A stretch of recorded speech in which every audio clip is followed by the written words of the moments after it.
अन्नासी सलाहुद्दीन यूसुफ बिन अय्यूब, जिन्हें आमतौर पर सलाहुद्दीन अय्यूबी के नाम से जाना जाता है, अय्यूबी सल्तनत के बानी थे।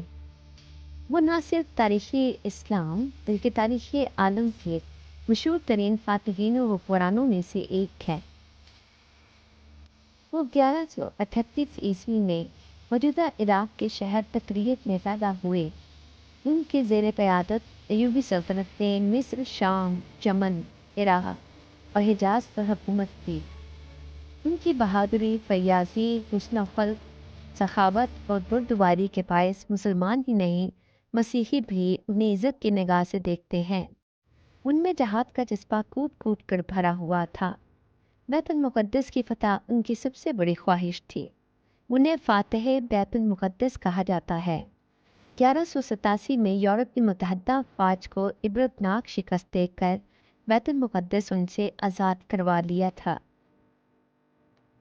नूरुद्दीन जंगी के इंतकाल के बाद सुल्तान सलाहुद्दीन हुक्मरानी पर फाइज हुए तो अपने फतूहात के दौरान सलीबी सरदार रेनॉल्ड के साथ माहिदा किया। ये माहिदा इन दोनों के एक दूसरे की मदद का पाबंद बनाता था, लेकिन यह माहिदा कागजी साबित हुआ। सलीबी बदस्तूर अपनी इश्तियाल अंगेजियों में मसरूफ़ थे और मुसलमानों के काफिलों को बराबर लूट रहे थे। रेनॉल्ड ने हिजाज मुक़द्दस पर हमले की जसारत भी की। वो नबी करीम सल्लल्लाहु अलैहि वसल्लम की शान में बरमला गुस्ताखी भी किया करता था। सुल्तान सलाहुद्दीन अय्यूबी ने उसे अपने हाकिम से मारने की कसम खाई थी। अतीन की फतह के बाद सलाहुद्दीन अय्यूबी ने बैतुल मुक़द्दस की तरफ रुख किया। एक हफ्ते तक खूनरेज़ जंग के बाद मसीहियों ने हथियार डाल दिए और रहम की अपील की।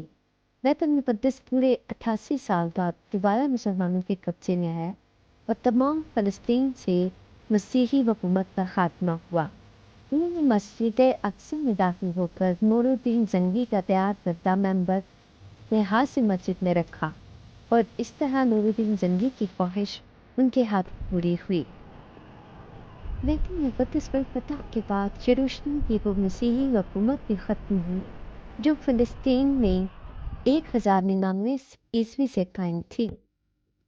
रेनॉल्ड ने सलीबी फौजियों को लेकर मदीना मुनव्वरा पर हमला करने के लिए हिजाज़ मुक़द्दस पर हमला किया तो सलाहुद्दीन अय्यूबी ने उसका मुकाबला किया। घमसान की लड़ाई हुई, इसमें 30,000 सलीबी मारे गए। सुल्तान ने रेनॉल्ड का सर अपनी तलवार से कलम करके रसूलुल्लाह की शान में गुस्ताखी का बदला लिया। सलाहुद्दीन अय्यूबी पहले मुसलमान हुक्मरान हैं जो 2 मुक़द्दस मस्जिदों के निगरान कहलाए। वो एक मिसाली हुक्मरान थे। उन्होंने ज़र फिदिया लेकर ईसाइयों को अमान दी। ईसाई ज़ायरीन को बैतुल मुक़द्दस की ज़ियारत करने की खुली इजाज़त थी। उनसे अच्छा सलूक किया गया। बैतुल मुक़द्दस में मुसलमानों ने तकरीबन 800 साल हुकूमत की। आखिर में तो उस्मानी फ़लस्तीन के हुक्मरान बने। बैतुल मुक़द्दस की फतह से पहले सलाहुद्दीन अय्यूबी से पूछा गया कि आपको कभी हंसते हुए नहीं देखा।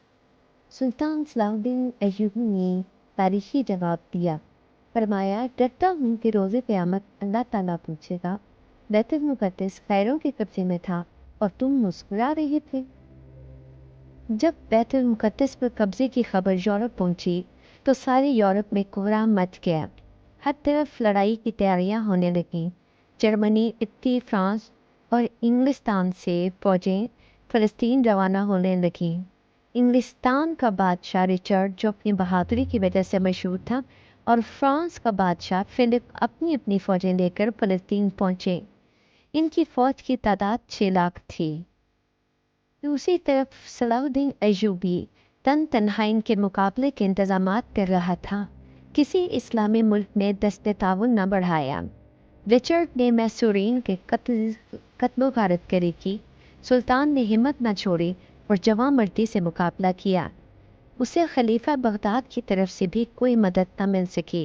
सुल्तान ने इतने बड़े लाओ लश्कर का जुर्रत से मुकाबला किया और ईसाइयों को पसपाई पर मजबूर कर दिया।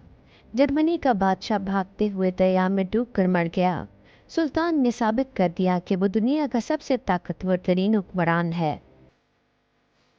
कहा जाता है कि जब सुल्तान ने मस्जिद अक्सा में कदम रखा तो उसके एक हिस्से में खंजीर बंधे थे और दूसरे हिस्से में फौज के बैतुल खला थे।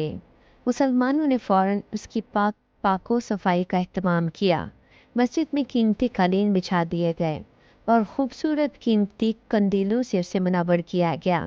शबान के पहले जुमे में 91 साल बाद मस्जिद अक्सा से दोबारा अजान गूंजी और उसके मंबर से खुतबा दिया गया।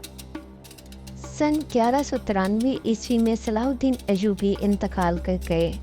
उन्हें शाम के दारुल हुकूमत दमिश्क के मशहूर ज़माना उम्बी मस्जिद के नवा में सुपुर्द खाक किया गया। उन्होंने अपनी ज़ाती दौलत का ज़्यादातर हिस्सा अपनी रियाया को दे दिया। सलाहुद्दीन अयूबी का कुर्द, तुर्क और अरब सकाफत में नुमायां तौर पर एहतराम किया जाता है। उन्हें अक्सर तारीख के सबसे मशहूर